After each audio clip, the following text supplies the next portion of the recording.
May nagkahiwalayan, mga balikbayan, ilang baguhan, pero karamihan batikan na sa politika.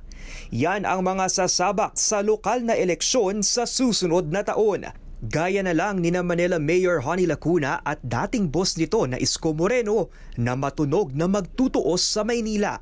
Vice Mayor ni Moreno si Lacuna bilang alkalde mula 2019 hanggang 2022. Susubukan din ni Tutok to Win Party List Representative Sam Versosa na masungkit ang pwesto. Para sa isang political analyst, make or break ang halalan para kay Moreno na natalo sa pagkapangulo noong 2022. If he is not able to return as mayor, then that's something to be said about his political career. No? Yung future niya as a politician may already be in danger. Mahigpit din ang labanan sa Caloocan City. Hahamunin ni dating Senador Sonny Trillanes na tapusin ang dekadang paghahari ng mga malapitan. Sa Makati, nagpahiwatig ng tatakbo bilang alkalde ang graduating senator na si Nancy Binay. Balak niyang palitan ang kanyang kapatid na si Abby na nakasama sa senatorial slate ng administrasyon. Una na ring napabalita na posibleng humangad ang asawa ni Abby na si Makati Representative Luis Campos, pero hindi pa yan sigurado. Mainit din ang labanan sa mga rehiyon, gaya na lang sa Cebu City kung saan kumpirmadong tatakbo ang suspendidong mayor na si Mike Rama.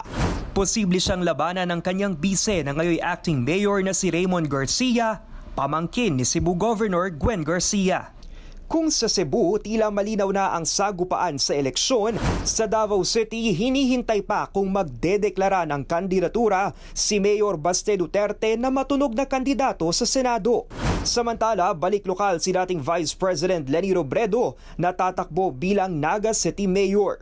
Una nang sinabi ni Robredo sa Newswatch Plus noong Hulyo ang kanyang mga dahilan kung bakit hindi niya piniling tumakbo sa mas mataas na pwesto. I don't think na iniwan ko yung laban just because I'm not running for the Senate. Kasi halimbawa, if I become mayor of Naga, marami akong pwedeng i-showcase na, diba, parang ipakita sa mga tao that this can be done. Ayon sa mga eksperto sa politika, mahalaga na bumoto ng wasto sa lokal na halalan dahil ang mga nangyayari sa komunidad, malaki nila ang epekto sa mga pangkalahatang hamon ng bansa. Para sa mga impormasyong napapanahon at on-demand, Lance Mexico, Newswatch Plus.